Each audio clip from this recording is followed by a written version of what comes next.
don't have any Thundersticks today, and I'm mad about it. Let's talk about it.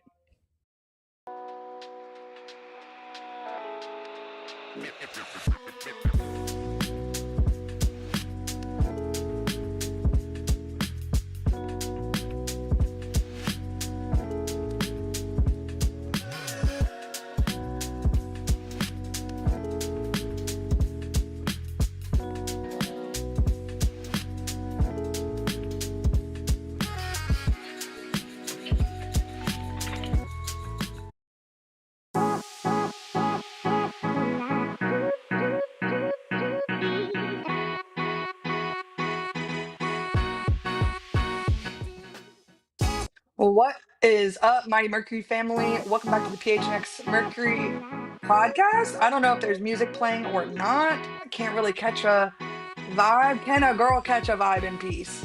But welcome back to PHNX Mercury podcast. I'm your host, Erica Lee Day. Join my PG1, QB1, on and off the field, in and out of the studio, on and off the court. Stephen Pridgeon Garner. Stephen, how the heck are you doing? Coming to us live from downtown Phoenix. Doing good. Very Monday. We are here though.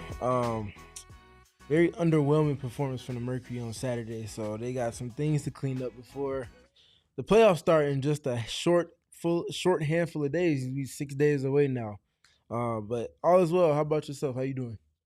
I could complain, but I won't. That seems like a bad way to spend our time. So, shout out to Kevin for pushing the bus forward, pressing the X's and O's, running the Mac. However, I normally say that. Shout out to him for doing that. I'm going to be coming for his neck later today in today's episode for some trivia, and I'm gonna regain the tie at least. That's the goal. Uh, is just to regain the tie, and then we can go from there. But yeah, to Steven's point, there was a real lackluster performance in Connecticut this weekend. I feel like lackluster is actually the perfect way to like describe it, because aside from Alyssa Thomas and her assist record, which I mean is fantastic, like all single season assists, and I sent the numbers in Slack, but I don't have it in front of me. 432 on the season right now, and obviously with more games to play in the regular season, and then obviously the playoffs as well. Um, but yeah, I mean, heck of a number, heck of a performance, heck of a season from Alyssa Thomas. And it it to me, Stephen, like it kind of stinks that that is overshadowed by a loss to one of the worst teams in the league, especially considering the like high riding momentum that they were on with the 6 game win streak. And like they obviously don't have to win out, but it feels a lot better if they do, and it puts them in a, we've talked about them being rhythm, a lot of players on this team being rhythm players, for the whole season. And so, to watch them kind of fall out of that right here at the end of the season, like literally we're about to cross the finish line and boom, you drop a loss like that in the clutch to, again, one of the worst teams in the league. Like, and if you saw me during the game, like I tweeted it, the Connecticut Sun is a very fun basketball team, and I don't want to take that away from them. Like, I know I'm crapping on them right now by calling them one of the worst teams in the league, but that's just me being truthful. Like, it's not me poo pooing on them if it's the truth, and that's the truth. They've been out of the playoffs a long time. They got 11 wins, guys. Like, the Mercury should be able to put them away. And especially like with all the theatrics in quarter 1, like you hoped that those theatrics would kind of end on the Mercury side, and it obviously didn't. And, you know, yeah, it stung. Like I said it after, like it was a heartbreaking loss, and not one of those heartbreaking losses where like, oh man, like that last minute shot like shouldn't have gone in. Like no, like there were multiple times that the Mercury had an opportunity to kind of like put the game away, and they did not. And so who cares about the 6 minute or the 6 points in 30 seconds that Layla Lacan had? Like she should have never been in the position to be able to score those points in the first place for it to be, a Connecticut game, I guess is my point. So it stung for me, Steven. Yeah, they they missed opportunities in multiple moments in that game. Um, you want to just dive into it fully now? Let's go. Yeah, so that ooh, he needed to. That was probably their last chance at potentially creeping up in the standings or having a chance to do so. Considering they don't have the tiebreaker against either of Vegas or Atlanta, And both of those teams have very light end of the regular season schedules in respect to the teams that they have ahead of them going into the playoffs. So the likelihood of them losing a game in this home stretch is slim to none. And the least you had to do if you're the Mercury is just handle your business in succession with each game that came before the finish line. 87-84 loss on the road to the Connecticut Sun. That's not in alignment with those plans, with that level of play that they were at. Definitely want to credit Connecticut because game plan wise, they were sharp in terms of playing the game for a majority of it on their terms. But you got to be better in terms of showing up to start games. Can't be late to the party come playoff time. You got to come out with the energy off the rip. Otherwise, against the teams that are on your level or potentially maybe a half step or a step fully ahead of you, that's enough to put you behind for the entirety of the game. And then if nothing shakes in your favor, now you just kind of stuck. And this feels like that was one of those games against Connecticut. Obviously, a team that's not in the same stratosphere as they are, but that's an example of anybody can get gotten on any given day. And if you don't show up the right way, that chance is there. Well, and like we talked about, like teams love to be spoilers, and then not just in a sense of like, oh, we're going to take away your chance to make the playoffs, but like the Sun knew that the Mercury was on a 6-game win streak. And they knew that this game was needed not only for playoff seedings, but also for like all the player awards that we've talked about all season long. Like this win was kind of like a a big and necessary win. I'm gonna pull a book out of Steven. Like it wasn't a must-win game by any chance, like by any means, but like it was a gotta have it game because you can't go on the road, face a team that's definitely worse than you, definitely beatable. You've done it multiple times this season. And then you come to their team or come to their floor, come healthy. And I mean, those fans want to see a win. Like the reality is like they were gonna get the crowd involved. That's exactly what happened. It got loud, it got rowdy, and lo and behold, it got out of hand for the Phoenix Mercury. Like that's not what you want to see this close to the playoffs. And so, you hate to see it for momentum purposes, to be honest.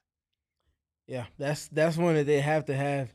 They didn't have they didn't play with the type of force that game was demanding from them. They also didn't have the execution that they needed to finish that game as well. And it was in timely moments. The second quarter was their best quarter, but that was the only quarter where it felt like they were playing with force for a majority of it. And the fact that what was it 24. Let me see what the second quarter numbers were. Double checking real quick. 32-21 was the second quarter. They hardly got over 20 in either of the other three quarters. They got to 21 in the third or in the fourth quarter, 13 in the second, in the third, and 18 in the first. So yeah, those are not the numbers that they need to win most games, and they got to be better. I think that was probably the overarching takeaway from post game.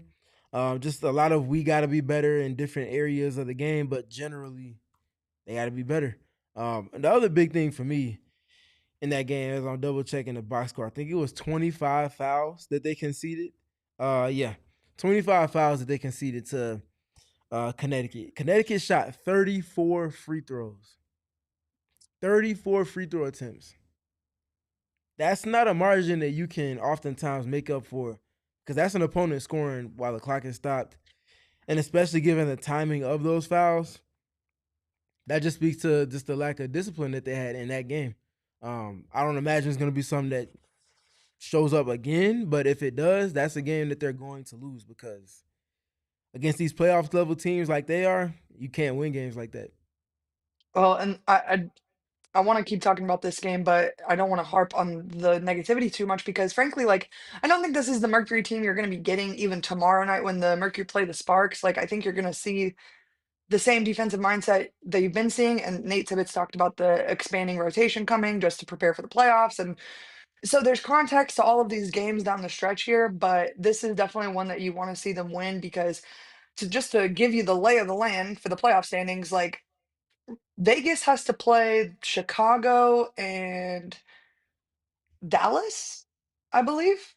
And then the Dream have to play the Sun twice. Like And for the Mercury to move up in the standings at all, either of those teams has to lose at least one of those games. And like, I'll be honest, I don't foresee that happening. Like this Aces win streak is absolutely no joke. Like it's not a fraudulent win streak. You know what I mean? It's a real deal type of thing. And then the Atlanta Dream has been playing well all season long, and they're playing well in preparation for the playoffs as well. So I don't foresee either of these two teams dropping one of these games to Chicago or the Wings or Connecticut for that matter.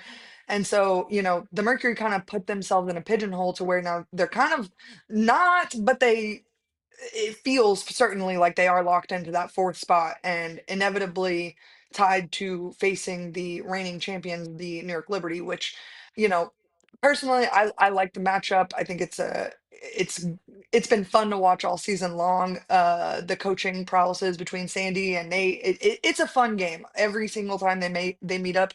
It has been for the last two seasons, and so I wouldn't expect a playoff series to be any less entertaining, but it definitely pigeonholed the Mercury in a position that they did not have to be in right now. Yeah, this is where that early post All Star break stretch where they Hmm. went on the 5 game road trip and they only won 2 of those 5 games, and that came after losing to the Atlanta Dream in the very first game out of the All Star break at home before the 5 game road trip.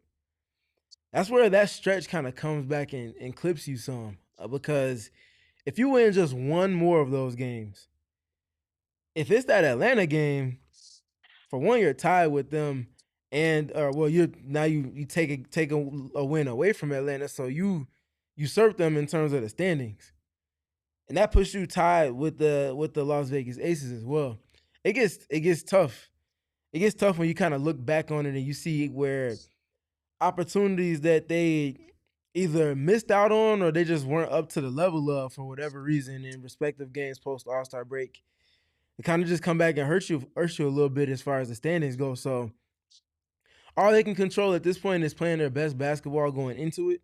I don't think one game completely derails them from that, but they have to get quickly back in alignment there because um, you only got 2 more games left before the true season starts. What you built this roster to get going in starts, and you're not gonna have any space to ease your way into it against the New York Liberty. Um, dare I say they have the toughest first round matchup if the standings finish the way that they presently are, with Minnesota 1, Vegas 2, Atlanta 3, Phoenix 4, New York 5, Golden State 6, Indiana 7, and as this present moment, Seattle is in eighth. So that means that Minnesota will be playing Seattle 1-8. Vegas will be playing Indiana without a lot of their players in the 2-7. 3-6 would be Atlanta versus Golden State, and then 4-5, and naturally the Mercury against the reigning champs for this present moment. That's the toughest first round matchup, and it gets tougher. It doesn't get any easier into the second round because you can all but say that you'll be seeing the Minnesota Lynx should you win in the first round. That's your route to potentially trying to get to the finals. That's not easy. There's no margin for error with that. So they need Yeah. to they need to sharpen up in these next 6 days before the playoffs start, and obviously handle your business respectively with these last 2 games. Well, and I don't want to sit here and be like, oh, well, I'm worried about the Sparks tomorrow. But to your point, like right now, the Storm is in eighth, Yep. but the Sparks are well in hunt of that eighth spot. And, all the Storm has to do is screw up, and all the Sparks have to do is win. Like, I know it's a lot easier said than done, but, you know, the Mercury's had their ticket booked for a long time. The Sparks are playing for something right now.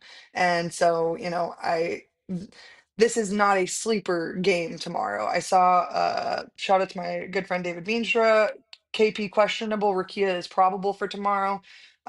So, hopefully you're playing a fully healthy Sparks team because to be honest, like I want to see this team, especially at least for the first three quarters, like I want to see competitive basketball between the top seven players on the Mercury versus the top seven players on the Sparks. Like, I want to see playoff level basketball because that's what the Phoenix Mercury are getting ready to be doing in a very short amount of time, regardless of if the Sparks are going to be doing so or not. So they need to hold the Sparks to that same standard when they walk into PHX Arena tomorrow.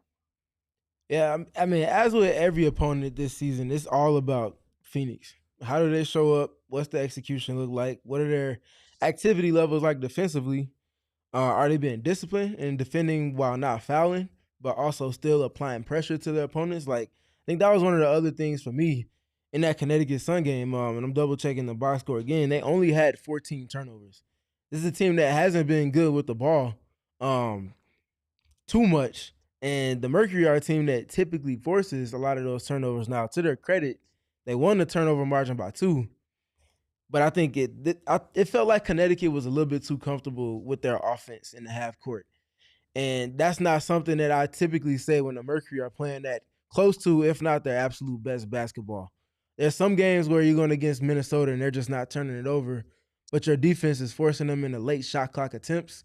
So those operate as good as turnovers because it springboards your defense into the offense. I didn't see enough of those type of situations playing out. In addition to the general turnover rate for the Connecticut Sun just not being high. So they just got to get back in alignment there. These things happen, but and I think the other thing we also want to include is the scheduling context.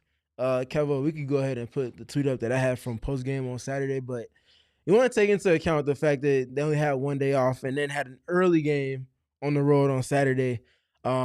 Nate spoke to those games where West Coast teams are playing East Coast teams on the East Coast super early, and that the record is severely in favor of those East Coast teams, but also in particular to Connecticut, they've had like 5 or 6 of those and they've only lost like one.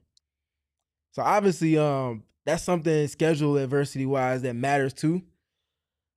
Obviously, I want to include that part in all of our assessments of that game. I imagine that definitely plays a part in why they started the game so slow. At the same time, though, they still had opportunities to close that game earlier than crunch time, and it felt like those windows where we typically would see one of the big three step up in a scoring manner that helps to aid their defense. Those moments just didn't persist in that game, and ultimately we saw the result that we did largely because just a lack of execution in timely moments in particular. And like, I want to talk about this before we go to the break because I have another conversation I want to get in before we do trivia. But um, how, like, we talked about this earlier in the season, probably only like four-ish games ago, that the Mercury needed these wins in order for AT to kind of remain in that spot to like be in the MVP conversation and frankly to be leading it. And so like just from your perspective, kind of how has that landscape changed with this loss to the Sun? I mean, Vegas has won 14 games in a row. They haven't lost since. I don't think they've lost since Asia came back. I think they did Recency. because I'm pretty sure she played in the 50-point loss to, and that So was their last game. that being the only game that they lost in. Yep. So Hmm. I believe that's the only one that they've lost. Correct. Yep. But you're right about that. She was there for the 50-point loss for sure. But 14 in a row, and the way that recency bias sways into how voters have factored in all accolades, especially MVP, the last couple of years. That loss to Connecticut is kind of that's a major blow. Yeah. Just because I mean we can Vegas is probably not losing another game the rest of the season, and even if they do, it's coming after having won 14 games in a row. They haven't lost in a month. Like that's hard to contend and compete with, even if you have the second best record over the last week or two, or last 2.5 weeks of play at 8-2. Um, so I don't know. That's gonna sway things. If I'm understanding correctly the way that voters have voted the past couple of years. Yeah, it definitely felt like the it like felt like my agenda was being sucked from my body, and during that game, I'm like, Hmm. Yeah, what am I I hear to you. say? So it really hurt me. Not much more I can even honestly say on it, other than it felt like the life was being drained out of my, when Edward turns Bella in the vampire movie, like that's literally how I felt.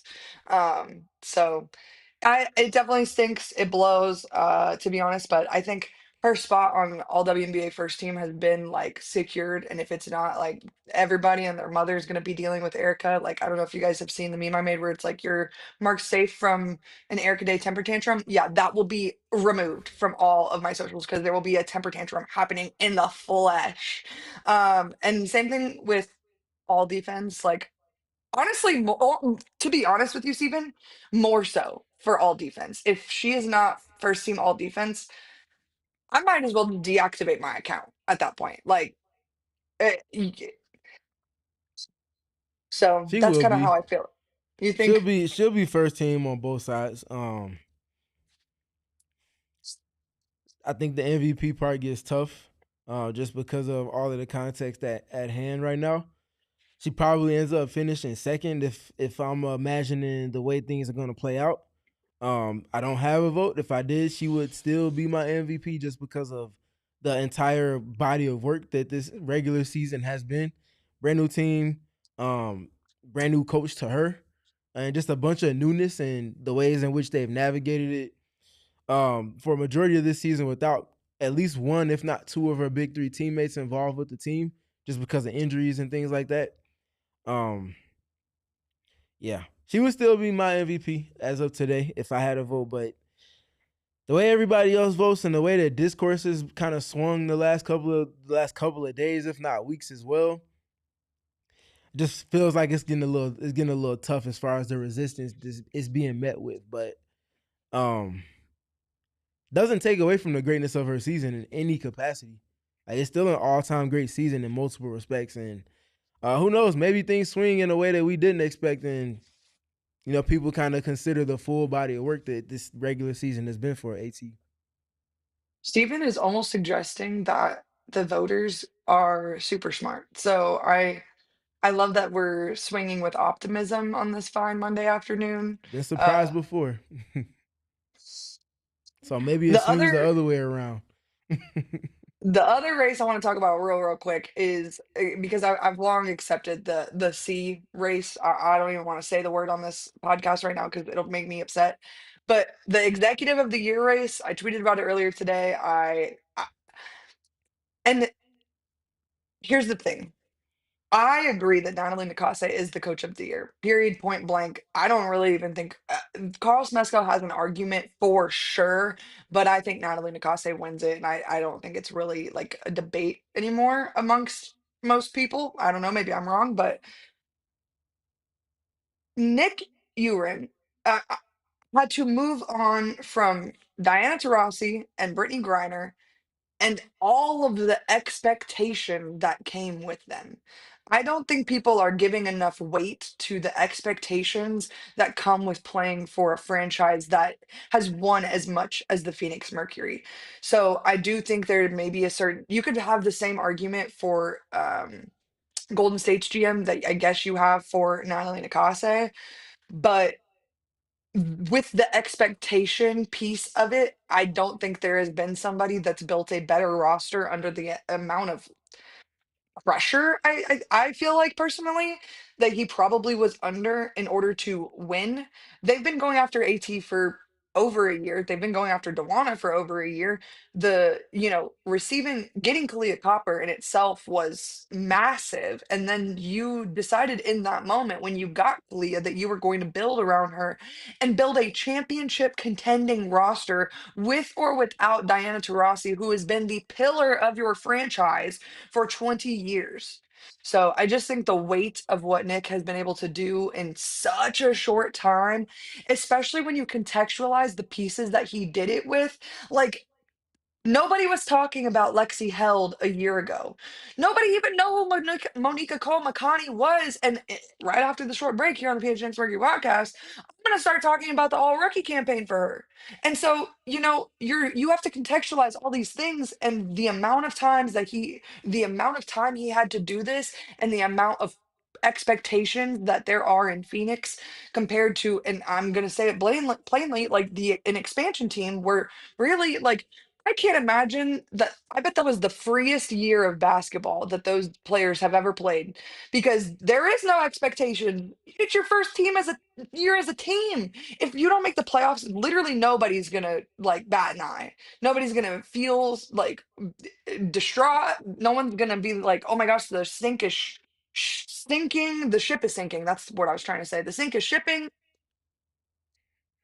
But if the Mercury don't make the playoffs, like that's a completely different story. We're talking about a team that has won 3 WNBA championships. So, the expectations are a little bit different here in Phoenix, and he's lived up to them in a year where people legitimately thought they were not going to make the playoffs. And so I just think the delivery it's been loud.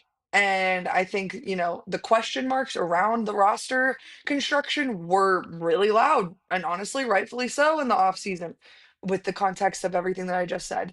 But I think that what they did to turn it around cannot be undersold. Yeah, what Nick has done with everything that was the off season for the Mercury, um, that was the one award that I felt was most likely, just because,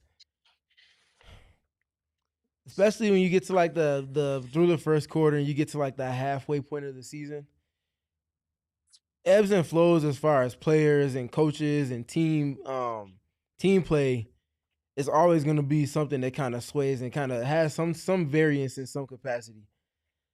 But what you did in the offseason is already done at that point. There's no like, and then he wouldn't double down and then when it got DeWanna Bonner after all of the stuff he did in the offseason. So that was like the cherry on top to everything that he did. I think that's his. I don't see I see an argument, but I don't see enough to swing things in that particular race, as far as accolades goes. So that's a major salute to him.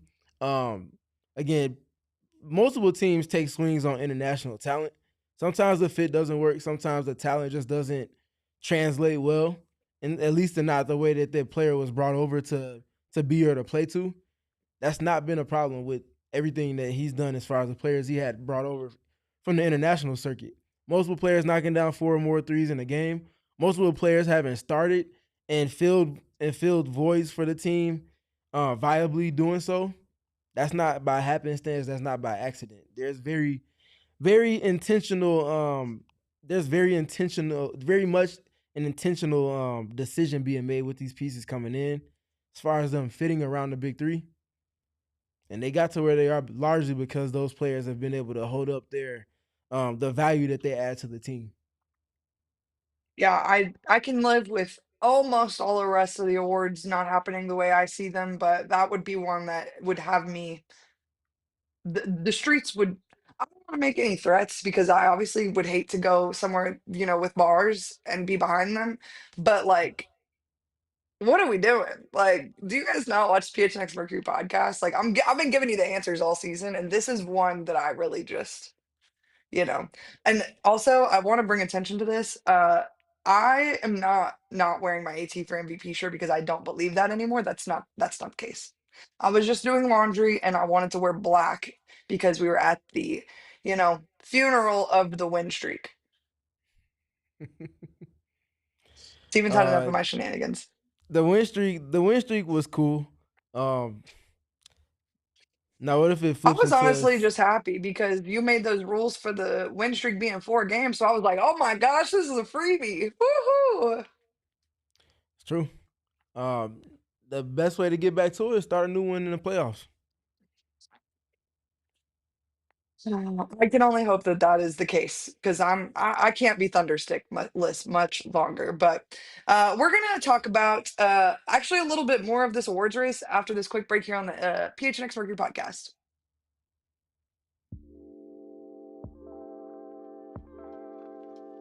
Guys, I've got to talk to you about my friends over at Mountain America Credit Union. Everyone needs a checking account, and you can get the checking account with built-in benefit. Mountain America's MyStyle Checking Account has just the perks for you: restaurant deals, mobile phone protection, telehealth access, identity protection, loan rate discounts, offers on travel and events, and so much more. Make MyStyle your lifestyle at Mountain America Credit Union. Dude, you could use some of these offers to get to wherever the road game, playoff game is going to be. Like, get the account so that way you can get to New York, maybe Minnesota. Who knows where we ended up having to go, you know? So get the account now so that way you're prepared later when it's playoff time and you need to go. Boom. Make MyStyle your lifestyle at Mountain America Credit Union. Visit macu.com/MyStyle to apply. Insured by NCUA. Membership is required based on eligibility. Some benefits require no cost registration or activation. Terms, conditions, and exclusions apply. You know who else could help you get to where you're trying to go? My good friends over at the Circle K. Circle NK, as I so lovingly call it. With the Inner Circle Rewards, man, they will help you go anywhere for a discounted rate. Okay, you're going to get 25 cents off a gallon your first 5 fill-ups, 3 cents off a gallon on every gallon. After that, you can work your way up into the 5 cent off club. It's a very exclusive, very fun club to be a part of. Then, boom, you get discounts on your Polar Pop, get discounts on your Frosters. I'm even seeing here today that they got an Inner Circle only deal for Gatorades. And listen, I don't know if you guys heard about this limited edition Paige Becker's Gatorade, but I'm not without hope that they're gonna release it into stores one of these days. And Circle K, I'm sure would be the first place that it's on the floor. So I check frequently, you know, periodically, just to make sure that it's not on the Circle K floor. To make sure if there's a Shirley Temple Gatorade, I will be putting my paws on that bad boy. But anyways, you can join the Inner Circle for free by downloading the Circle K app today. Terms and conditions apply at participating locations. Visit circlek.com for details. Whew. Steven, did you see the box that the Mercury sent out? Yeah, I saw it. That was cool. The little. I was about to call it VR, but it wasn't VR. But the little disc with the headset it was cool. Very creative. I liked it. Everyone's so creative. May I say my piece on it real quick? Go crazy. I thought it was really cool. And to your point, very creative, very unique, unlike anyone, like anything I've ever seen as far as like an awards campaign go. My beef is that the only thing listed next to Alyssa Thomas's name is MVP. And I think that there's another award that while I don't think she's going to win it because of the other names involved in the conversation, I think leaving her out of the campaign altogether is idiosyncrasy, to be honest. Like, cue the video of me saying idiot, absolute idiot to that comment because it just, Alyssa Thomas is an all time great defender. And what she has done for the defense in Phoenix is, I mean, it's second to none. Like, she's the connecting piece to everything that they're able to do here. And so to leave her off of that, leave, leave her off of anything in related to the defense, it almost feels like sacrilegious to who Alyssa Thomas is as a player. And like, why would you even include her in? Send a new box, basically, is what I'm saying, just for Alyssa Thomas. And like, I love what they did for everything else. I really do. And I think Monica Kalmakani should have also been included as far as all rookie as well. And honestly, probably a little Dewana Bonner sixth player of the year disc as well. But my beef really resides in the fact that there was nothing listed about defensive player of the year, all defense first team. Like, can I get hello? Like, uh, are we talking about Alyssa Thomas here? Because like she is the defense, the engine for a reason. Like she runs the show. Like, I really love what they did, and frankly, I saw it last week, and I just had to say nothing for a few days because I didn't want to burst at the seams regarding the defensive player of the year piece of it, and maybe it's my fault. I haven't said enough regarding her defense on social. It's our fault, you know. PHNX_Mercury on Twitter. They've been tweeting out hashtag AT for MVP too much, and we needed to be adding on AT for depoy, and I had no idea that that was just a requirement of us. So now that I know, I will be adding it to every Alyssa Thomas related tweet because I guess that's what we have to do in this house. I want to make sure that it gets heard what, what value she brings to that end of the floor. Like, and we can have stat watchers bring up the stats all day long and talk about how she is not the best defender on the team. Dude, you're wrong. Like, watch one game. One game is all it really takes. And so, to your point earlier about like voters can be smarter and like this can go differently. Like I hope that's the case because frankly, it doesn't take You don't have to watch 44 games of the Phoenix Mercury to know what value and what, she brings, especially to the defensive end of the floor. But I really, really hope that the what she has done is enough because I think that that box. It, it was first of all like why was it so small, and then second of all, there's no defense mentioned anywhere. Like, and I'm not trying to be nitpicky. I'm really not trying to be mean. And like Mercury XOXO, I love you. Like, but what are we doing here? That's Yeah, all. I mean, we to our credit though, we've spoken plenty about Alyssa Thomas being a defensive player of the year candidate for every season that she's been an MVP candidate. Prior to the start of the season, early in the season. Now, naturally, because of how well she was playing offensively and specific to the offensive end, her taking more shots, her leaning more into unique usage, and that resulting in more playmaking, passing, assisting, floor general impact than she's seen in her all-time great career prior to this season. That naturally puts the MVP conversation on a pedestal in terms of what you're prioritizing if we're looking at Alyssa Thomas's game this season. Because she's not acting different in terms of her production and the usage rather, but the production on the usage that was already the best playmaker in the W has somehow found multiple ways to double down on the things that were already her strengths and flip those into identity stamping pieces for her team, for her brand new team. She literally does everything. And I think Holmes just said it as I was getting ready to in the chat. But yeah, she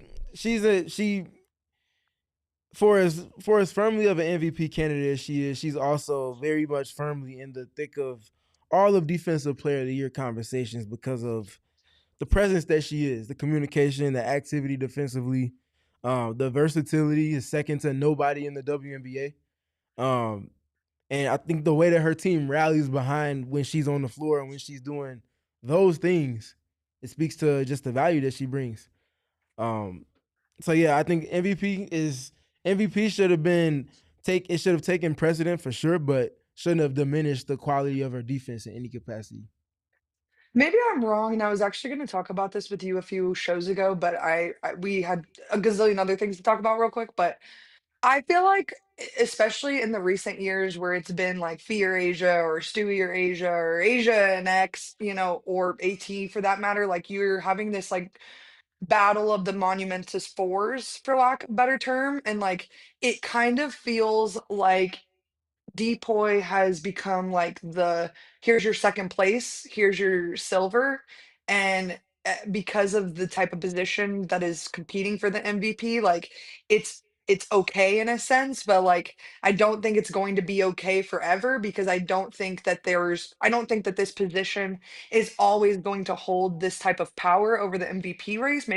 And I could be super wrong, but I don't foresee that playing out this way forever. I think it's just kind of been the way the cookie has crumbled. Like Asia's been the best player in the league for 4 years, period, point blank. Like so everyone, it's her than everyone else, and so that position is playing up to Asia's, or at least trying really, really hard to play up to Asia's level. But it feels like the Defensive Player of the Year award has kind of like for the last few seasons, especially, has kind of like fallen to the second place winner. And to me, it's kind of like diminished the value of it because I think it's just as important. Obviously, MVP, like most, yes, great for sure. But like I think it kind of diminishes the value of defensive player of the year because I mean, especially on a team like Phoenix where so much of your identity is rooted in the defense, like who wouldn't want to be named defensive player of the year at that point? If your team's entire identity is rooted on that end of the court, I would definitely want to be crowned defensive player of the year. Hell yeah. So I definitely hear you. AT for everything is the overwhelming, like, line that I feel like should have been, like pushed to the forefront since June 1st. But I definitely just feel like the defensive player of the year argument is so unique in this sense because of the four argument. And like we've had this conversation a couple of times about the four position actually and how it is right now like the best position in the WNBA. So I just think it's kind of interesting how that's played out in terms of like first and second and voting and how it's all kind of worked out. Yeah, I agree. Just don't want her name to get left out by national media members when speaking about any of these races because she's her name should be as heavily involved as anyone else's when it comes to these end of the season ranks and end of the season accolades that nationally national media voters will be chiming in with in terms of assessing their value of one player over another. Give her just due; she's earned it. I love that we got a Big Brothers Big Sisters of America donation, and I haven't even said a word of it. Shout out to Tyler McDowell Blanken for his $5 donation. It is Big Brothers Big Sisters month here at All City. We're trying to get to that 50K goal, and they're at $2,000. So I'm gonna need somebody to step it up. I don't know if Matt Ishbia, 1T, a lot of dollar signs, is booked up, but maybe he could help us out. I hear he's got a big account. Maybe he just like accidentally Apple pays us a lot of money, but it's just for Big Brothers Big Sisters of America. Love that. And then the other thing I got to mention is PHNX is doing a cool new membership thing, and it's just $5. So if you're already a loyal super chatter of PHNX_Mercury, you can just join, become a member now. You get a little bit of exclusive content, nothing crazy. So if you're not doing it, don't feel bad. It's just like a little something extra. We're gonna do some like experimental content and stuff over there. So all you gotta do, click the button. I've been told that there's no button on mobile streams. So I think it's their first link in the bio. If it's not, pop on over to your computer, become a member. It's a lot of fun over here. You get custom emojis. It's literally why I am what is it? What is it on Discord when you're like a premium member? Yeah, premium member. Nitro. That's Nitro. Yeah, that's why I'm a Nitro, is so I can make the most ridiculous emojis known to mankind. So on that same note, become a diehard so you can watch out for my insane emojis because they're a lot of fun. And you can become a diehard. I'm pretty sure there's a sale right now. Correct me if I'm wrong, but I'm pretty sure there's a sale because of the beginning of football season. There will be a Yeah? flash sale tomorrow for certain. It's our 4-year anniversary of PHNX. I'm gonna say there's a sale, but if there's not, don't don't burn me at the stake, y'all. Okay, I'm doing my best. I'm just a part timer. Okay, I'm pretty sure there's a sale on Die Hard membership. $36 on the year. They do it like once a month. So if there's not a sale right now, there will be in like 2 weeks. Patience is a virtue, people.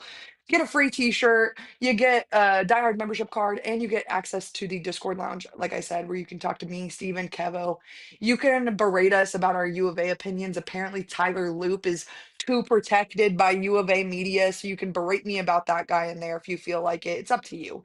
Um, the world is your oyster in the Die Hard Discord lounge. So pop on in there.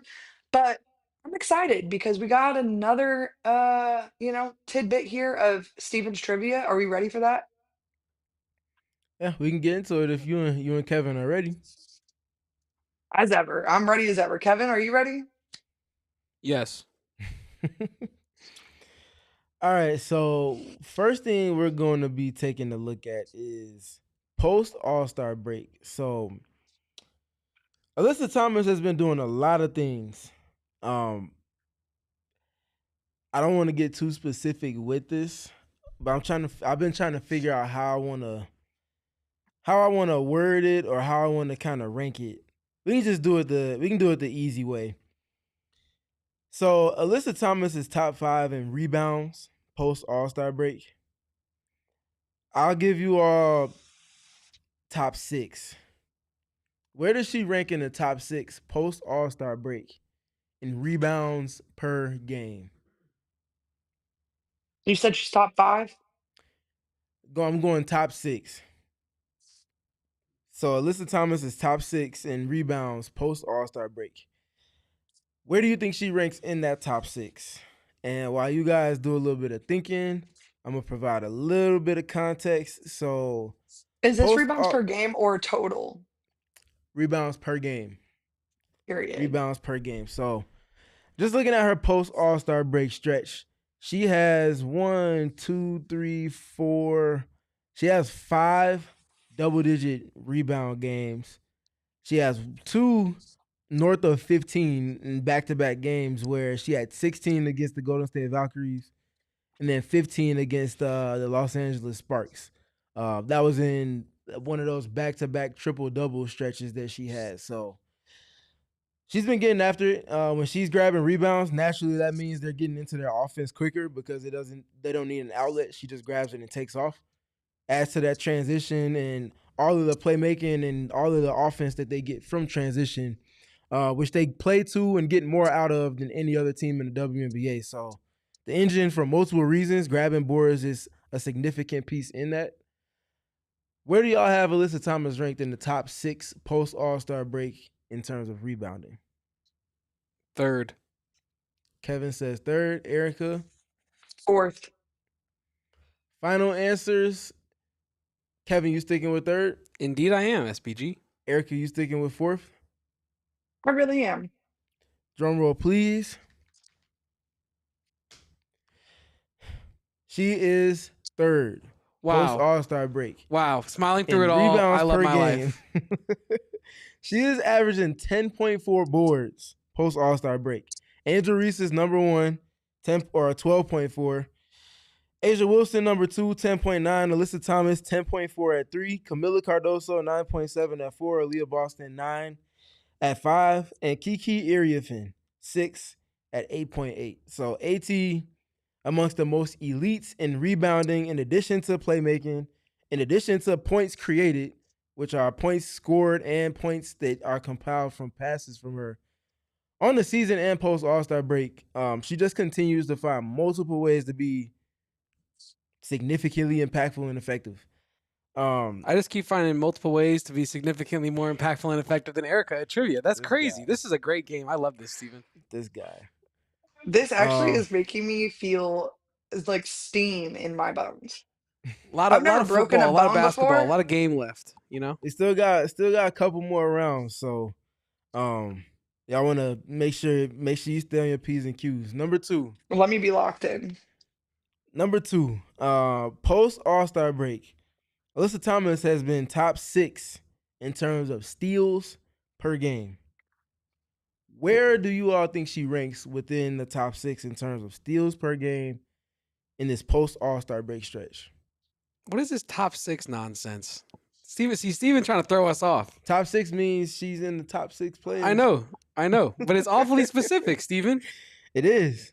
Don't think too much on it. Well, not that's anymore. why I stressed hope the not. last round, because he was like, he said something about top 5, and then he moved to top 6. So I'm like, Did I mention whatever. top 5? At the very beginning of the last question. So I was like, why would it be above fit? Like, I was confused, but whatever. It's fine. I just work here. I'm gonna answer first. I'm gonna go second. No, third.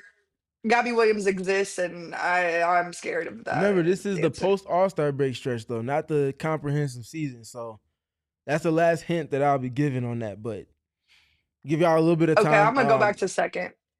Hold on, just give yourself some time to think on it. Post All-Star break, AT has, and I'm double checking. I just want to make sure y'all are sure in y'all answers. But AT has 1, 2, 3, 4, 5, 6. She has 8 games with 2 or more steals. She has 1, 2, 3 games with 3 or more steals post All-Star break. And I mean, the steals would count with deflections for some of the steals that she gets. They don't track those, but she would be like top 5 in terms of deflections post All-Star break, total and per game, if the WNBA tracked that. So those things being taken into account, post All-Star break stretch, Alyssa Thomas being top 6 in steals per game post All-Star break. Where does she rank for you, or where do you all think she ranks within that top 6? Second. I believe she is third. Final answers. Anybody else want to change anything? We got second from Erica, third from Kevin. Correct? Correct. Drum roll, please. Steals per game. She's 5th post All-Star break. Now, I guess caveat wise, Don't do it. No. We're still not done. We still not Oh, done. We okay. got a few more. So you got some opportunity, but you gotta get on it. Technically, because Yvonne Anderson only played one game post All-Star break, Alyssa will be fourth because one game played in a stretch of where teams have played anywhere from 20 to 22 games post All-Star break. That one game is not going to equate into it. So technically fourth in steals per game post All-Star break, but generally speaking, she's been one of the best in terms of thefts and picking pockets and all of that fun stuff. If AT's around on defense, you're not about to have fun. So no one gets that one. Kevin, you are up 1 at the moment, correct? Correct. Okay. We Thank you, want to Steven. go. Appreciate that. We want to go 2 or 3 more rounds. 2. 2. 2. 2 it is. Okay, sticking with specifically the 9 teams that are in the playoff race at the moment. So obviously those 9 teams being Minnesota, New York, Indiana, Los Angeles Sparks at this present moment, Las Vegas Aces, Seattle Storm, Phoenix Mercury, Atlanta Dream, Golden State Valkyries. You don't have to remember all of those team names, but just for our audio listeners so that they have an idea of the crop of names of teams that we're speaking about. 9 teams that are still presently in the playoff race. The Phoenix Mercury have been one of the better three-point shooting teams in the WNBA this season. Of those 9 teams in the playoff race, where do they rank in terms of 3-point percentage? 3-point percentage amongst the 9 teams that are in the WNBA playoffs at this present moment, in the race at this present moment.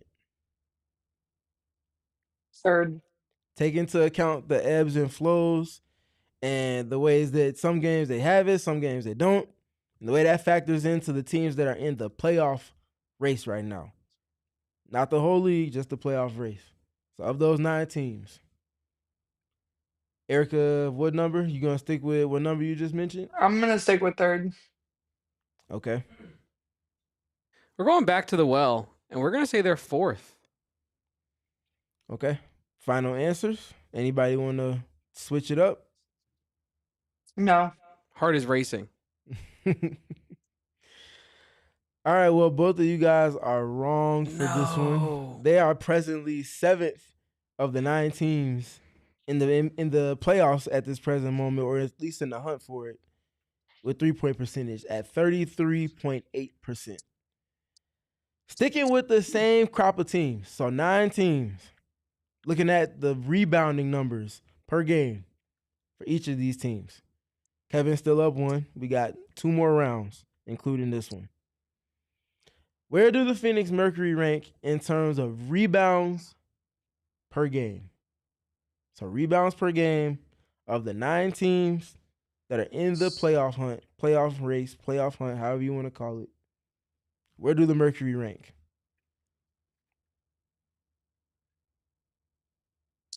Well, Kevin, politely note Alyssa Thomas being where she was in terms of the rebounding numbers that we just got done speaking to individually post All-Star break, but also the emergence of Natasha Mack and everything that she's been since returning from injury, how that's heavily played into the rebounding margin for the Mercury on the season as a whole specifically. So where do the Mercury rank amongst the playoff teams in rebounds per game? Anybody got an answer they want to chime in with yet? 1st. Erica has first. You said of the 9 playoff teams over the course of the season or post All-Star break? Course of the season. Whew. My mind is telling me 4th. My brain is telling me 5th. I think I'm going to go 5th. Kevin goes 5th. Erica, which number did 1st. you pick? You said 1st? Okay, final answers. Anybody want to change anything? I'm scared. Everybody 10 toes about their answers? Just like a Dia 9.5 Barnes, for toes sure. at least. 9.5 Nope. toes is crazy. The Phoenix Mercury rank number 3 amongst the playoff level teams at this moment. 34.7 rebounds per game that they're grabbing. So we got one more round, Erica. You have one more chance to tie it, and we can go into a bonus round. Sticking with the theme of the playoff teams exclusively, we are going to look at the defensive end of the floor. We are going to look at steals.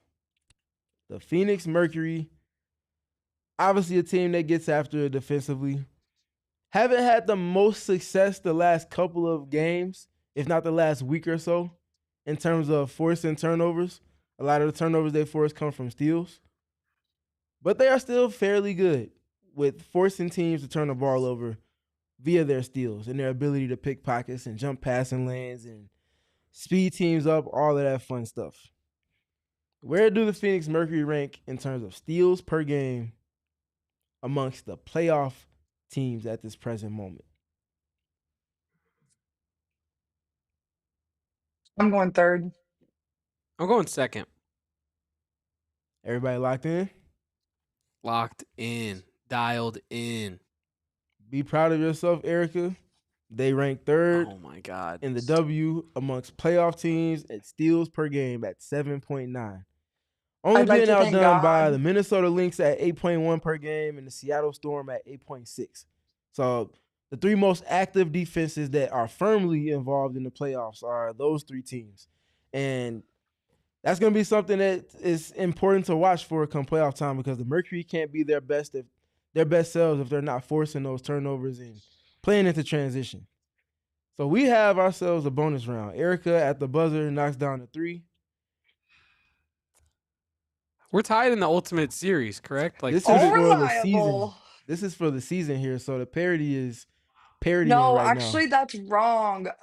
Kevin has a 2-1 edge over me right now. So Whoa. we're actually supposed to do this trivia today and then one more trivia at next, I think mid next week maybe, or now. cap Okay. off the season. Maybe we can cap off after playoffs is over with trivia. If that's But how you want to do it, that's cool with me, but you just I'm gained pretty some sure there was significant ground. 2-1 You want to before stick with today. you want to stick with the high hand, or you want to? Well, no. So I need to win today for it to be tied, for me to Got you. have a chance to win on the season. Got you. I This is have an to win. elimination game for Erica. Exactly. This is I'm not game having 6. fun. This is to either force a I'm game 7 sweaty. or go home. Are y'all ready for this one? I'm ready for this. Okay. The Phoenix Mercury amongst the playoff teams, so this same crop of 9 that we've been speaking to, where do you think they rank in terms of free throw attempts per game? So we've talked about recently the whistle somewhat improving for them, but comprehensively on the season, the whistle has left a lot more to be desired. If Alyssa Thomas and Kalia Copper and Satu Sabli were officiated appropriately, they would be at north of 20 free throw attempts per game. Because they are not officiated to the extent that they should be in the correct manner, that is, we've seen some inconsistency in terms of how often they get to the free throw line in comparison to the rest of the W and their direct opponents on a per game basis. All of that context being brought into it, where do the Phoenix Mercury rank amongst the 9 teams that are presently with chance at the playoffs? 7th. And I'm going because the chat is telling me that it's 7. I Kevin? believe. 6th. Is everybody secure in their answer? Anybody want to change? I want to change to whatever the right answer is, unless I'm on the right answer. So What the heck does that mean? I want to be right, Steven. What's the answer? You tell me. You want to switch it up, or you gonna Nah, keep it my the same? answer is 6, but am I correct? Okay.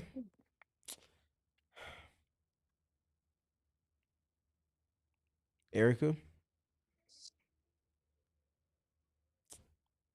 congratulations. You did it. Somebody get me a thunder stick. Oh my God. You did it. What an epic fumble from Sir Post-a-Lot. Sir posts a lie is facts, man. That is just good stuff. Man, we may have saw a Mercury L, but a buzzer beater from Erica to take the lead? Come on now. In trivia this fine Monday afternoon, it's about to rain outside. It's nice. Woo-hoo. Don't get better than that. I can't Dubs in believe the that you're chat. not. Are you really not going to give the chat their plaudits for helping you with that? I was gonna. No. If you didn't answer first, I was literally gonna hop in here and do the bit of like, I don't know, but the chat says 7. I'm going with y'all. Those are my people. Those are That's my how you know people. that this chat's just full of trivia champions. So for our They wanted next me to win. two, which will be the deciding ones, Kevin, we will need the chat. The chat can certainly we want you all to stay involved, but we are going to hide the chat. That is a feature we do have in our powers, correct? Indeed. So Chat going is gone. forward, the next two, there will be no calling your friends. There will be no phoning in. You gotta go off your own toes on this one. You guys can still chat. No. We're imploring you all to stay involved. Me and Steven just We're won't be not looking until excluding after you the all. We answers just are don't read. want any external influences involved. Correct. Just for the keeping it 1 versus 1 part of it. But we appreciate all of y'all, and I'm keeping an eye on who's getting these correct and who's close and who's wrong. Most of y'all are correct, or at least in the realm of being correct with it. So no surprise, we have the most informed podcast supporters that you could ask for. So we appreciate y'all chiming in always. I wish there was an interactive way that we could loop y'all in, like feature wise. Unfortunately, that's just something that we're not privy to, at least at this moment. Should we do a Kahoot? Could we? Is that something we could do for real? We could We can do it on off-season episodes for sure. Yeah, we could do like an off-season Kahoot. That'd be kind of sure. fire. Okay, we can bank that then for sure. Once Kevin and I crown a champion, that person can, mediate the whole. For real though, Kevin and I are never allowed on Family Feud, whether basketball related or not. We suck at trivia, man. We are terrible at this. But I didn't say the numbers. They're number 7, 17.8 free throw attempts a game.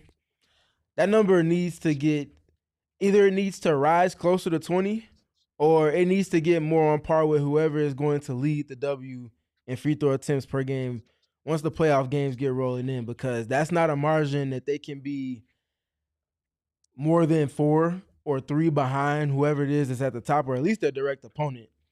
Some of that is out of their control. Some of it is as far as how they go about defending and being disciplined and adapting to the way that the whistle's being blown. So be on the lookout for some of these numbers. Hoping that trivia is allowing people to be more informed on the kind of strengths and not the strongest points of the team, and just the other ebbs and flows of the season that the Mercury are having so far. We saw some comments about the 3-point percentage. It's not something I'm worried about because the volume that they get up, and I'm double checking this as we speak, they get up the 3rd most threes amongst the playoff realm teams. So that's a number that will even itself out, even if the efficiency is a little bit lower than others, just because they have Alyssa Thomas. And Alyssa Thomas is going to generate a certain amount of attention that's going to always lead to the shots that they want to take. But they also play a style of defense that puts them in transition, and that's the highest quality of 3-point attempts that you can get outside of offensive rebounds, which the Mercury are also 3rd in offensive rebounds per game amongst the playoff teams. So these numbers are all aligning. They're all just kind of informing you on when they play to their strengths, getting stops, whether it be via steals or just grabbing rebounds, playing into transition. They get the 3-point shots they want. They knock those down, especially in transition, as well as any team in the W. And via offensive rebounds, they're a team that's been a monster as Mac has continued to ascend into her own. So keep an eye out on all these things as we get closer and closer to the playoffs. These are identity stamping numbers for the Mercury, offensive rebounds. Obviously 3-point makes, if not the attempts that they're getting up just off of the attention that Alyssa Thomas gets. And steals in terms of how many turnovers they're forcing their opponents into. All of these numbers matter when you're looking at and assessing what they look like on a game-by-game basis. And more often than not, they're playing to their strengths. Well, I don't want to forget to mention this. Tomorrow's last regular season home game of the year versus the Sparks. I'm super amped up. I'm bringing a special guest to the game tomorrow. And Steven, I guess this is your forewarning that I will not be sitting next to you annoying you the entire game because I will be hopefully sitting next to Mr. Barlstein, annoying him up a storm. That's who I want to spend the whole game annoying. So wish me luck in my endeavors. If you see me, be nice to my guest. If you say something mean to my guest, not only will you catch these hands, but you'll catch Kevin's too. Word on the street. You're But sitting if with or next to Mr. Bartlestein? well, I'm sitting in the same general area that Mr. Barlstein always sits. So I don't know exactly how the seats are numbered over there though. So I'm not exactly sure if like I'm right next to him or a few seats down. But I know I'm on the same row. So, you know, if he isn't familiar now, he will be tomorrow. So um but yeah, oh, all that to say, tomorrow's Cleocopter bobblehead night. That's actually all of that was what I was trying to get out of my mouth is that We will be there. if you want your yeah, if you're trying to get your Cleocopter bobblehead, dude, tomorrow is the day because if I have to hunt for that bad boy on eBay, I'll do it. No free ads for that terrible website, but I will go do get that thing. So This is the they, same they bobblehead that had Alyssa Thomas in disagreements with. Okay. I will. I It's say still gonna be AT desired is because it's Kai, but I'm very curious to see what it looks like in person. Though that's my thing. well, okay. And the thing is I AT is right. Like Kai's hair now is always wavy, but last year Kai's hair was always straight. Like almost always, it was straight. So that's what she was groaning about is that Kai has straight hair in the While on the drinking bobblehead, her protein shake, yeah. but I'm like she always had straight hair last year. But anyways, I'm At excited. I think it's gonna be a fun time. Alyssa was giving very auntie vibes with the way she was assessing and sipping and assessing and sipping. DB was Dewana was in fan mode. She thought it was cute, and Alyssa was the proud aunt, but the aunt that wants to see more inaccuracy. At least you That got the was gold medal, hilarious. right? That thing is Yes, lit. Like no ifs, for ands, or buts sure, about it. That thing is lit. So I'm for excited. sure. I'll post a picture if I come into possession of said bobblehead, I'll post it so you don't have to have any questions to yourself wondering, oh, is it accurate to what Khalif Copper looks like? Because you'll be able to find out over on the PHNX_Mercury on Twitter. But I'm really excited to round out the end of this regular season. The playoffs are coming, and this is what we've spent the entire year like getting ready for. Like we knew this was coming. We knew that this team has, the potential to do some really special things and now here it is. And so, I've been talking about that parade I'm planning, and now's the time to get it rolling. So let's start the bus. Kevin can drive if he wants. I'm winning the trivia at the end of the season. Honk And honk. yeah, and Max on her way to all defense second team. That's what I'm talking about. See, I just would have thrown in other things, is all I'm saying on the box. Like it could have done something, anyways, I'm done complaining. I'm done complaining. Have Predictions I for missed tomorrow's anything? game? Oh yeah. Uh, I just predict the Mercury will win, but I do think it's going to be a close game because of the implications for the Sparks. I think they're far greater than that of the Mercury's. I saw that the Dream just beat the Sun, so they're now locked into third or fourth for certain. But I just I don't I don't see it playing out that way for the Mercury. I don't see them getting third. So I think as much as it matters for the Mercury, it also matters so much more for the Sparks. So I think they'll take it to the wire, but I think the Mercury will end up on top.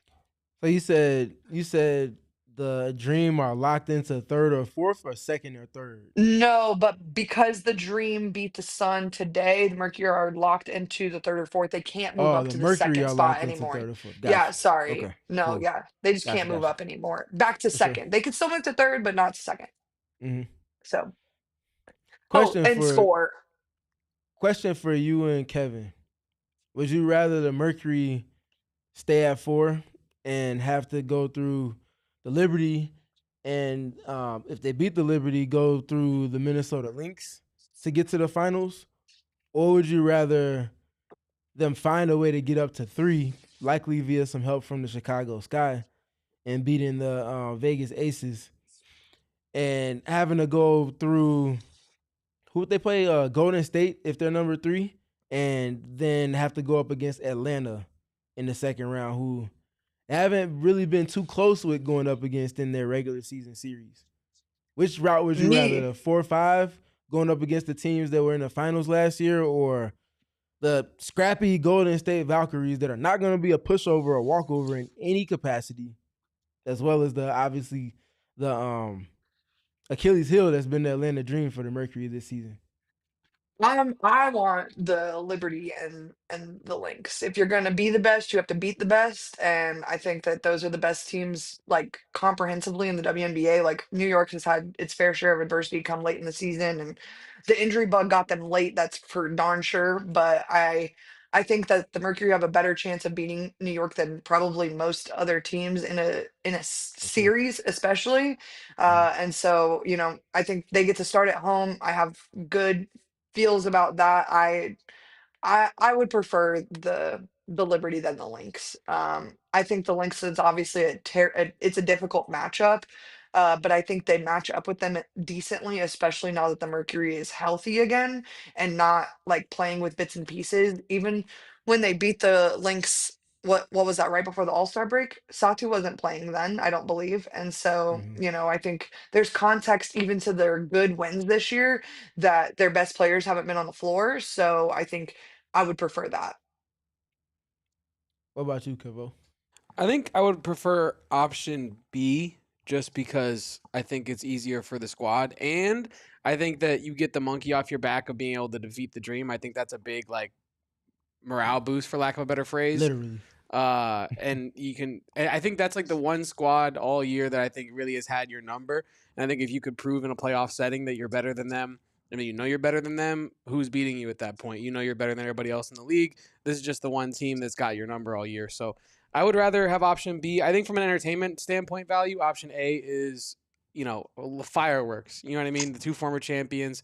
That is a crazy route to have to take there. So I would prefer, as like a fan that wants to see the team win, option B because I think they have a better chance to do it. But option A would be a lot more fun to watch if they could actually pull it off. Does it give y'all ease that they don't have to face the Aces until potentially the finals? Oh, we can't hear you, Erica. Hello. Now we can hear you. Oh, okay. Period. Sorry about that, guys. No, I would rather play the Aces early, to be honest. But it feels inevitable almost that the Aces are going to go to the finals this year. Like, and earlier this year, I had people talking to me about how that Alyssa trade, like they fleeced the Wings, and I was like, you guys are crazy. Like, the Aces aren't the Aces right now. Like, let it be what it is. Like, they didn't get fleeced. I feel like that's a crazy term to just throw around this early, guys. And now I'm like, oh my gosh, maybe they got fleeced. Like, did they low key get fleeced? Like, that's crazy. Just because of what a difference maker Alyssa Smith has been for the team. And like, on paper, it probably doesn't feel like much if you don't watch the Aces all the time. But if you watch the Aces all the time, you know what a plug she has been, and very much necessary for what they were doing in Vegas right now. So I don't want the Aces at all ever, because I think at this point it feels like they're a team of destiny again, and you're like, come on, guys, like purple team have a chance, but whatever. You win some, you lose some in life. I would like to see. I would like to see Phoenix get to 3 some miraculous way, and I say that because you have at 1, and then at 4, and then or potentially at 4 if Vegas and Phoenix swap, and then at 5, 2 of the last champs, and then the other team is the third, Minnesota, that's been to the finals in this recent stretch of seasons. I would like to see the kind of mainstays duke it out on one side of the bracket, and then a bunch of new bloods on the other side of the bracket that would align with parity, which is what we've seen all season long. You get one of the 3 teams that's been consistently in that contending realm, if not in the finals, the last 3 seasons, And then you get one new team that's been really good this season and has played at championship level basketball at multiple moments throughout the season. So for parity purposes, I would like to see that, but also I've been a person that's always said as long as Phoenix is playing their best basketball, they can give anybody the best punch that any other team could possibly give them. It would feel, I guess, right in a basketball sense if they had to figure out how to get it done against the Atlanta Dream in a five game series, best of five, with all of the chips and a trip to the finals on the table. Storyline wise, Brittany Griner going against her former team. That's a lot of fun. Also, storyline wise, Mercury haven't won a single game against the Atlanta Dream all season. Can they figure it out? Parody Gardner. Stephen Parody Gardner. But I would like to see the standings shake out that way. I think another Vegas and Liberty playoff series would do crazy numbers. And then naturally, either one of those teams going up against the Minnesota Lynx would be fun as well. That's the way I would like to see it shake out. But those things are not really in our control. We just got to kind of wait and see how it shakes out. So looking forward to the Mercury getting back on track in tomorrow's game and obviously in the final game of the regular season. I do think they win convincingly tomorrow. They probably take out some anger from having lost that game against Connecticut in their final home game of the regular season slate of games. Give the home crowd something to be confident about, regardless of who they go against in the first round, knowing that they'll be hosting on Sunday. So give me the Mercury winning by 20 tomorrow against the Los Angeles Sparks. I don't think they're going to come in and be messing around in any capacity. I think they're chomping at the bit to get the taste of Saturday's loss out of their mouth. And what better way to do that than also crush another team's playoff hopes in that process? That would be very much on brand with the Mercury as they want to go and get back in alignment with that team that's been one of the best in the W all season long. So do they finish the regular season on a 2-game win streak, Erica? They better, yeah. They if they don't, Friday's episode is going to be really dark and gloomy. So, and you're not going to be here to bring it back to earth. So I'm going to need them to figure it out. Kevin can only do so much in terms of Erica's attitude correction. And so, yeah, without Steven, a 2-game win streak is necessary. I can't have losses and a show without Steven. That just can't be like how we end the season, you guys. So figure it out, get the jobs done. I don't really care about, to be honest, I don't care if they win by 1 or 51 as long as they win both games to close out the season. I said it last week on the Wings pod. I really, really, really really do not want the Mercury to be the team that gives the Dallas Wings their 10th win of the season. That would make me very upset. I have been subjected to some terrible Wings basketball this year, and I do mean terrible. Like when they talk about terrible basketball, they literally might as well put Dallas Wings next to them in the dictionary because that's what I've been subjected to for 42 games now this season. And then you're going to come out in game 44 and whoop my team on the way to the playoffs? Uh-uh. Hold your horses. No. So they better not be giving nobody their 10th win later this week. So, yeah, I care a lot less about the game tomorrow. Obviously, I'm going to be there. I'm going to be in person, so I love watching the team win, and it makes me grumpy when the team loses. But frankly, if they lose against the Wings, I'll have to duck and cover, dude. Like that's not cool. To answer a question in the chat, and this brings up something that Nate mentioned. I think it was pregame. It might have been postgame, but I think it was pregame on Saturday that he would be kind of keeping the rotation at 8 or 9 in Saturday's game, and then we'll open it up a little bit more just to kind of balance out minutes, give players a little bit of rest in some capacity going into this final week ahead of the playoffs. So you might see someone like Hill Loxley get some minutes who hasn't been in the rotation the last maybe 2.5 to 3 weeks now.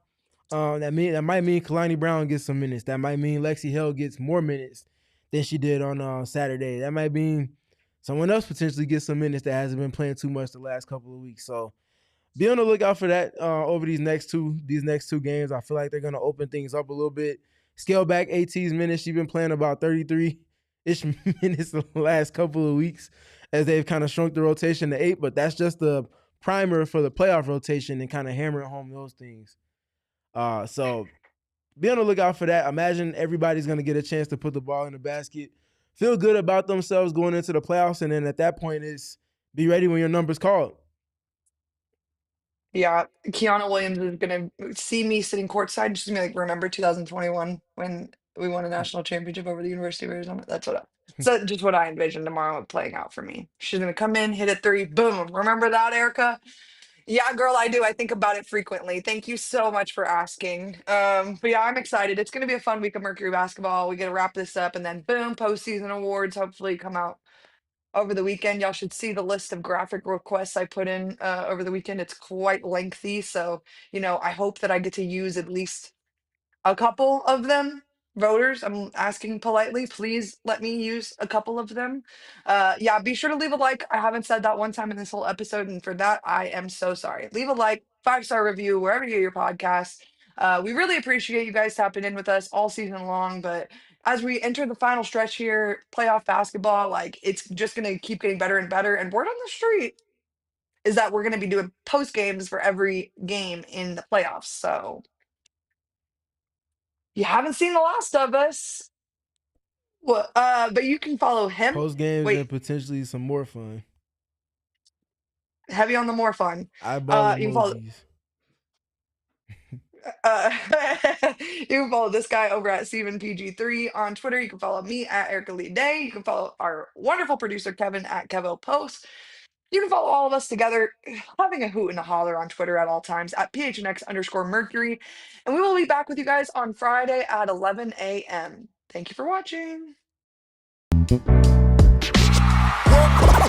all silly like the mayor.